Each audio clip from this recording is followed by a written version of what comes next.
Hi guys, welcome to your channel international English classes. आपका स्वागत है इंटरनेशनल इंग्लिश क्लासेस में। प्यारे बच्चों, आज हम लोग पढ़ेंगे ऑक्सिलरी वर्ब के बारे में। ऑक्सिलरी वर्ब किसे कहते हैं, इसका प्रयोग कहाँ होता है और कैसे किया जाता है, इसके कितने रूप होते हैं, इसके बारे में हम लोग पढ़ेंगे। आज आप वीडियो को अंत तक देखिएगा तथा आपसे रिक्वेस्ट है, विनती है कि आप चैनल को लाइक और सब्सक्राइब कर दीजिएगा और ताकि हर आने वाला वीडियोस का नोटिफिकेशन आपको मिलता रहे। चले हम शुरू करते हैं प्यारे बच्चों। Auxiliary verb, AUXILIARY, auxiliary verb. सबसे पहले हम लोग समझेंगे कि ऑक्सिलरी वर्ब किसे कहते हैं। ऑक्सिलरी वर्ब को समझने के पहले यह समझेंगे कि वर्ब के दो प्रकार होते हैं, फुल वर्ब या मेन वर्ब या फिर प्रिंसिपल वर्ब, और दूसरा क्या है, ऑक्सिलरी वर्ब। वर्ब के दो प्रकार होते हैं, फुल वर्ब तथा ऑक्सिलरी वर्ब। फुल वर्ब को हम लोग मेन वर्ब भी कर सकते हैं, प्रिंसिपल वर्ब भी कर सकते हैं। ऑक्सिलरी वर्ब किसे कहते हैं, वह वर्ब जो मेन वर्ब के साथ मिलकर के सेंटेंस का, वॉइस का, मूड का, नेगेटिव का, इंट्रोगेटिव का निर्माण करने में सहायता करता है, उसे हम लोग ऑक्सिलरी वर्ब कहते हैं। ऑक्सिलरी वर्ब को हेल्पिंग वर्ब या सपोर्टिंग वर्ब भी कहते हैं। स्पष्ट हो गया। अब हम लोग देखते हैं कि ऑक्सिलरी वर्ब कितने प्रकार के होते हैं। ऑक्सिलरी वर्ब के दो प्रकार होते हैं, एक होता है प्राइमरी ऑक्सिलरीज, दूसरा होता है मॉडल ऑक्सिलरीज। ऑक्सिलरी वर्ब समझ गए हम लोग, जो वर्ब मेन वर्ब के साथ मिलकर के tense, mood, voice, negative, interrogative इत्यादि बनाने में सहायता करता है, उसे हम लोग ऑक्सिलरी वर्ब कहते हैं। ऑक्सिलरी वर्ब को हम लोग सपोर्टिंग वर्ब भी कहते हैं या हेल्पिंग वर्ब भी कहते हैं। एम आई क्लियर, इसको समझ गए। ऑक्सिलरी वर्ब के दो प्रकार होते हैं, कौन कौन होता है देखते हैं हम लोग। Number 1 primary auxiliaries, PRIMARY।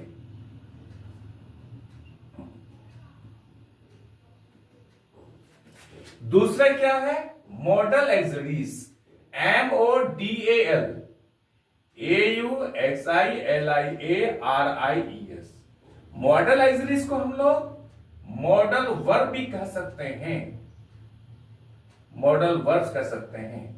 इसको हम लोग शॉर्ट में मॉडल्स भी कर सकते हैं, MODALS, मॉडल्स भी कर सकते हैं। DEL नहीं कीजिएगा, MODEL लिखते हैं तो उसका अर्थ होता है नमूना, मॉडल बॉय, मॉडल गर्ल इत्यादि।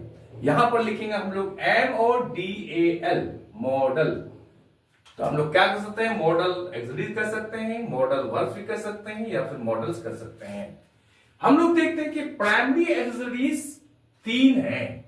Number 1 to be, number 2 to do, number 3 to have. अब प्यारे बच्चों हम लोग देखते हैं टू बी के क्या कितने रूप होते हैं। टू बी के रूप होते हैं is, are, am, was, were, been, been इत्यादि etc। टू डू के कितने रूप होते हैं, टू डू के रूप होते हैं डू, डज,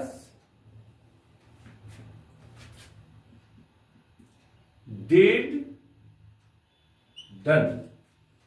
नंबर तीसरा में आते हैं हम लोग टू हैव। टू हैव का रूप होता है हैज, हैव, हैड। हम लोग बारी बारी से इन तीनों का to be, to be, to do, to have, इन तीनों के बारे में पढ़ेंगे हम लोग। और हम लोग यहां देखते हैं कि मॉडल कितने होते हैं। मॉडल यहां पर 13 है। क्या है, can, could, shall, should, will, would, may, might, must, used to, OUGST, ought to,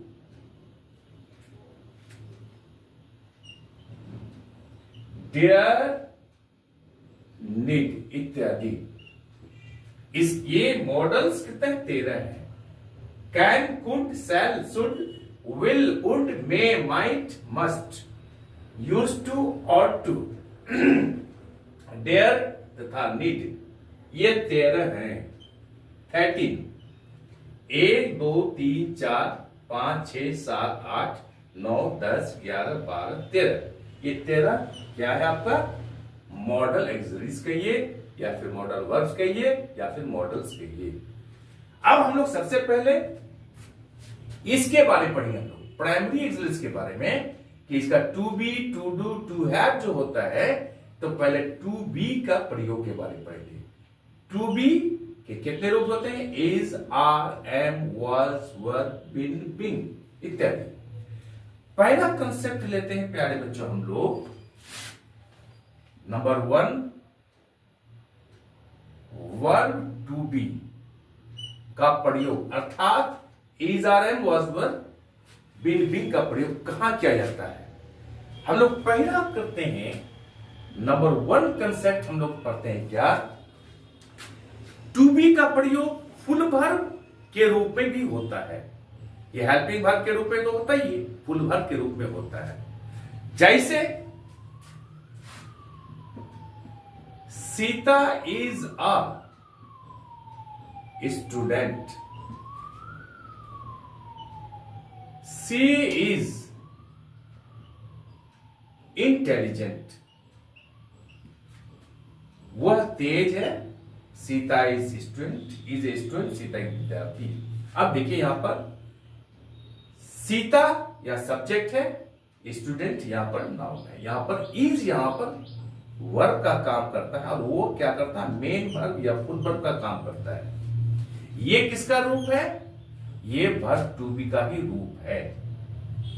अब देखिएगा जब कोई वर्ब मेन वर्ब के साथ मिलकर के टेंस का, वॉइस का, मूड का, निगेटिव का, इंट्रोगेटिव इत्यादि का निर्माण करता है, तब वो हेल्पिंग वर्ब या ऑक्सिलरी वर्ब कहलाता है।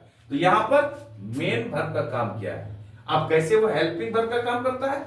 जैसे हम यहां करते हैं सीता इज रीडिंग, इस अंतर को समझ लीजिए।